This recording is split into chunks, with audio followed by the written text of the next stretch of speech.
ಅತ್ತೆ ಅಂತ ನನ್ನನ್ನು ಹೀಗೆ ಕರೀತಿರೋದಕ್ಕೇನೆ ನಿನ್ನ ಹೆತ್ತ ಮಗನ್ ತರ ನೋಡ್ಕೊಂಡಿದ್ದೆ. ನೀನು ಹಸುವಾಗ್ತಿದೆ ಅಂತ ಹೇಳಿದ ತಕ್ಷಣ ನಿಮ್ಮಮ್ಮನಿಗಿಂತ ಮೊದಲು ನಾನೇ ಈ ಕೈಯಿಂದ ತುತ್ತು ಮಾಡಿ ತಿನ್ನಿಸ್ತಿದ್ದೆ. ನನಗೆ ಎಷ್ಟು ಕಷ್ಟ ಬಂದ್ರು ಕೂಡ, ನನಗ್ ಮಗ ಇಲ್ದೇ ಇದ್ರು ಕೂಡ ನನ್ನ ಅಳಿಯ ಮಗನ ಹಾಗಿದ್ದಾನೆ ಅನ್ನೋ ಧೈರ್ಯದಿಂದ ಇದ್ದೆ.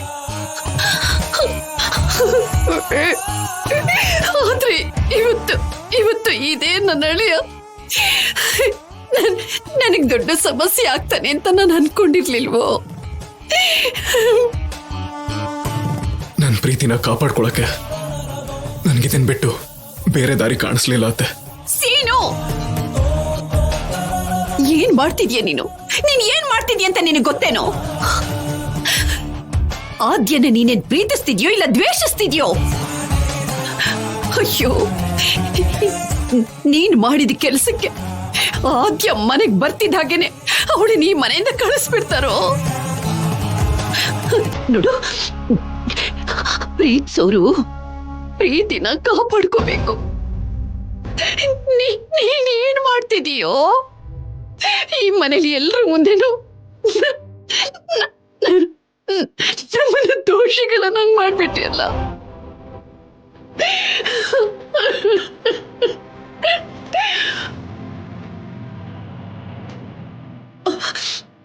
ನೋಡ್ಸೇನು, ನಿಮ್ಮಮ್ಮ ಈ ಮನೆಯವರೆಲ್ಲ ಹೇಗ್ ಮಾತಾಡಿದ್ರು ಅಂತ ಕೇಳಿಸ್ಕೊಂಡಿದ್ದಾನೆ.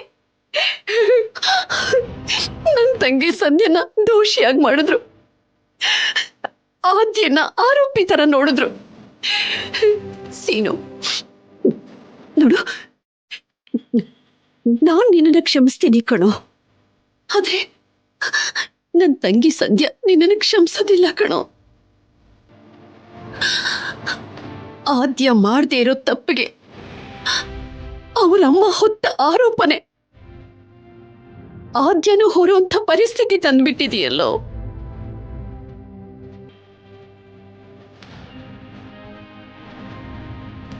ಅತ್ತೆ, ಇದ್ಯಾವುದನ್ನು ನಾನು ಯೋಚನೆ ಮಾಡ್ಲಿಲ್ಲ ಅತ್ತೆ. ಮಾವನ ಹತ್ರ ಪ್ರೀತಿ ಹೇಳ್ಕೊಳಕ್ಕಾಗ್ದೆ, ನನ್ನ ಮನ್ಸಲ್ಲಿ ಪ್ರೀತಿನ ಮುಚ್ಚಿಟ್ಕೊಳಕ್ಕಾಗ್ದೆ, ನಿಮಗ್ ಕೊಟ್ಟಿರೋ ಮಾತನ್ನು ಕೂಡ ಮರೆತು ಎಲ್ರಿಗೂ ಹೇಳಿ ತಪ್ಪು ಮಾಡ್ಬಿಟ್ಟೆ ಅತ್ತೆ.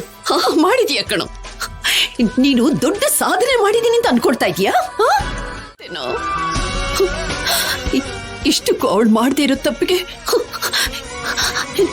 ನನ್ನ ಆದ್ಯ ಎಂಥ ಶಿಕ್ಷೆ ಅನುಭವಿಸ್ತಾಳೆ ಅನ್ನೋ ಪ್ರಜ್ಞೆನಾದ್ರೂ ಇದೆಯೇನೋ ನಿನಗೆ?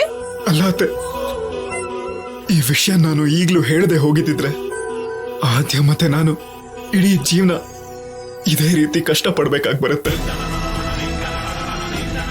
ನಮಗೆ ಗೊತ್ತಿಲ್ದಂಗೆ ನಾವು ನರ್ಕ ಅನುಭವಿಸ್ಬೇಕಾಗಿ ಬರುತ್ತೆ. ಅದಕ್ಕೆ ಸ್ವಲ್ಪ ಕಷ್ಟ ಆದ್ರೂ ನಿಜ ಹೇಳ್ಬಿಟ್ಟೆ ಅತ್ತೆ. ಸೀನು, ನೀನು ಮಾಡಿದ ತಪ್ಪಿಗೆ ಆದ್ಯ ಯಾಕೋ ಶಿಕ್ಷೆ ಅನುಭವಿಸ್ಬೇಕು?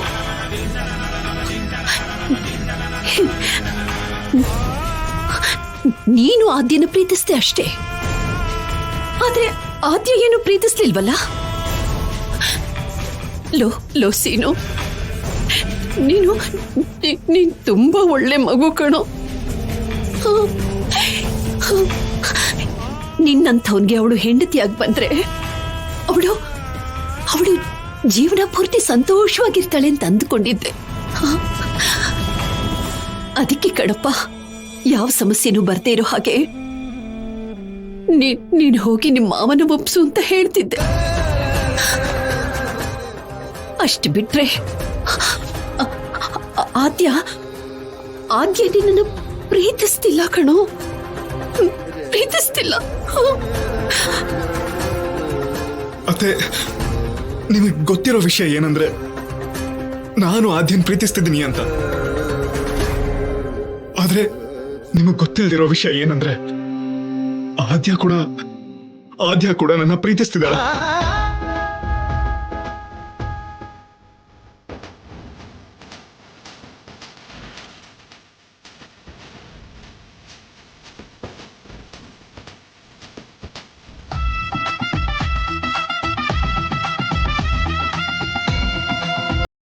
ಮತ್ತೆ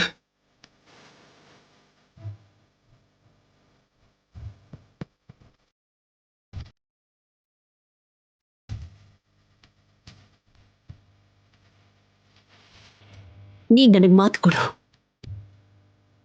ನೀನು ಯಾರನ್ನು ಪ್ರೀತಿಸಲ್ಲ ಅಂತ ನನಗ್ ಮಾತು ಕೊಡು.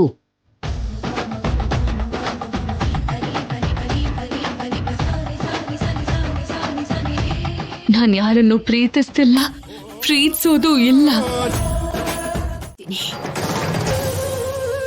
ಒಂದ್ ವೇಳೆ ಇಲ್ಲ ಅಂತ ಗೊತ್ತಾದ್ರೆ ನೀನು ಜೀವನ ಪೂರ್ತಿ ಆದ್ಯನ ಮುಖನ ನೋಡ್ಕೂಡ್ದು.